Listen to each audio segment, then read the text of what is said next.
আজই ডাউনলোড করুন আর এনজয় করুন আপনার পছন্দের শো।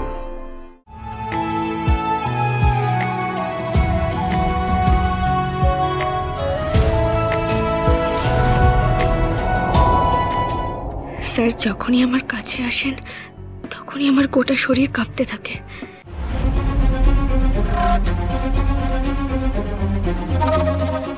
বাংলা একটা প্রবাদ আছে জানো তো, অতি চালাকের গলায় দড়ি। তোমারও সেই অবস্থা। আর কত নিচে নামবে ভনিতাদি? নাও ওঠো এবার।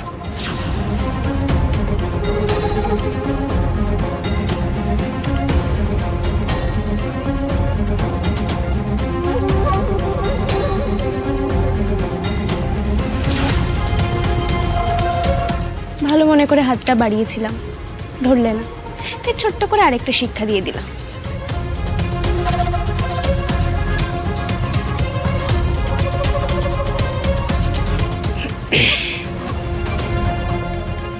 নাও ওঠো।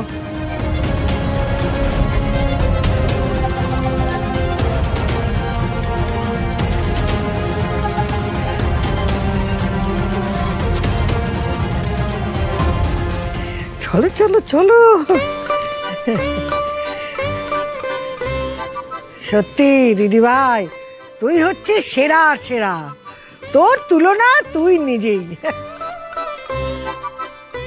আশা করি আমরা সবাই বুঝতেই পারছি আমাদের winner K. Give a huge round of applause for the winner, আরশি।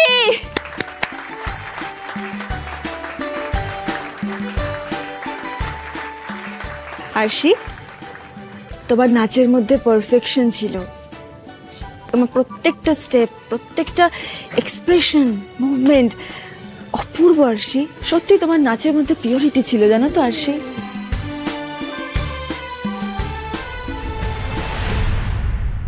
কি করলে তুমি এটা? বনিতার মুখে তো একদম জামা কষে দিয়েছো। চ্যালেঞ্জ জিতে তারপরে আবার কম্পিটিশনে উইনার হয়ে তুমি ধামাকা করে দিয়েছো কিন্তু। সাকুদা, আমি তোমাকে এবার রিকোয়েস্ট করব এই সুন্দর নেকলেসটা আমাদের উইনার আরশির গলায় পরিয়ে দিতে। এই দাঁড়া, পুজোর প্রথম দিন থেকে সেই ছড়িয়েই যাচ্ছিস। হ্যাঁ, একটাও কাজের কাজ করে উঠতে পারলি না? চেষ্টা তো করছি, চেষ্টা তো করছি, তাতে লাভটা কি হচ্ছে শুনি? দেখ দেখ, সামনে তাকিয়ে দেখ।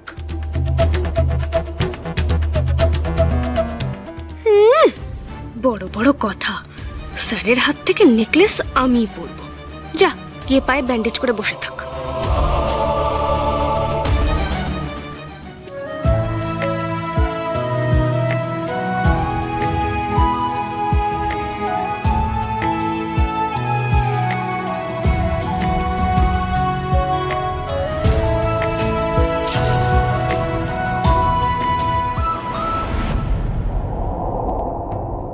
স্যার যখনই আমার কাছে আসেন তখনই আমার গোটা শরীর কাঁপতে থাকে।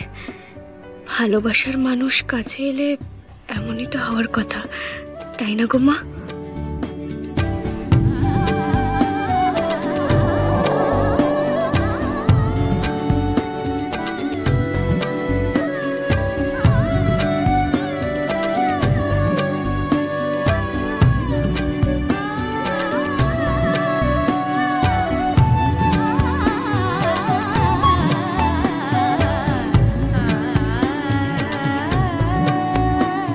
খুব সুন্দর লাগছে তোমাকে।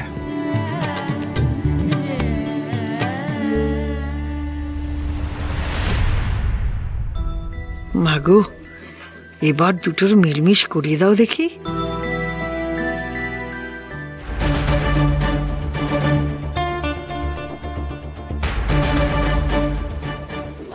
আহারে, মেয়েটা খুব কষ্ট পেয়েছে জানো তো দিদি। তাই তাই আরশির মতো মেয়ের সঙ্গে ভাঙা তলোয়ার হাতে লড়াই করতে গেলে এমনটাই তো হবে মেজো। আচ্ছা, আজকের উইনার তো আমি, তো উইনার হিসেবে আমার একটা রিকোয়েস্ট আছে। বাবা, সেটা তো তাহলে বোনাস বলা যেতে পারে, তাই না? আরে না না, এই রিকোয়েস্টটা রাখতে হবে। আচ্ছা ঠিক আছে ঠিক আছে, কার কাছে রিকোয়েস্ট, কি রিকোয়েস্ট সেগুলো বলো।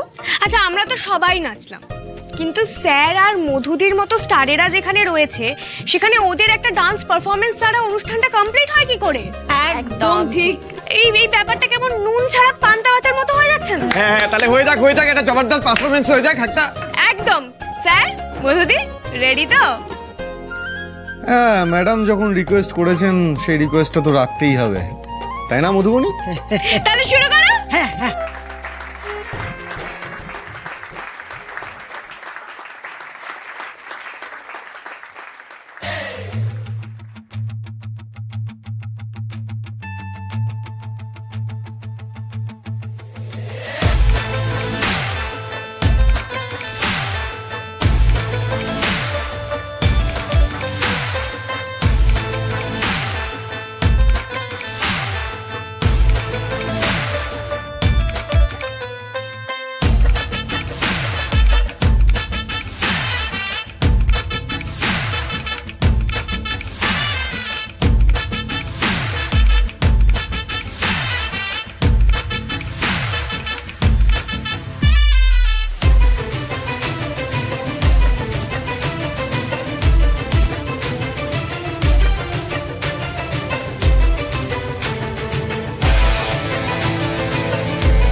মা দেখো, সারা বছর যেন আমাদের বাড়িটা এভাবে হাসি আনন্দে মেতে থাকে, কোনো অশুভ ছায়া যেন বাড়ির উপর না পড়ে, সবাই যেন ভালো থাকে। মা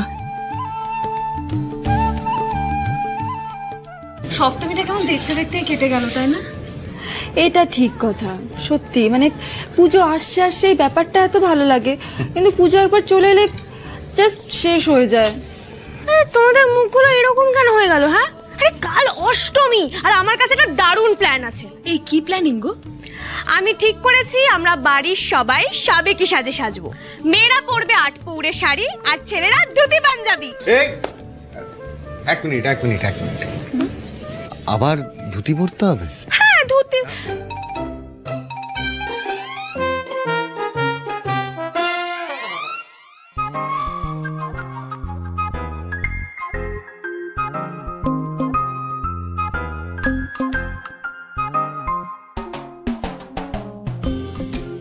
এই মধুদি, তোমার মুখটা এরকম কেন হয়ে গেল গো?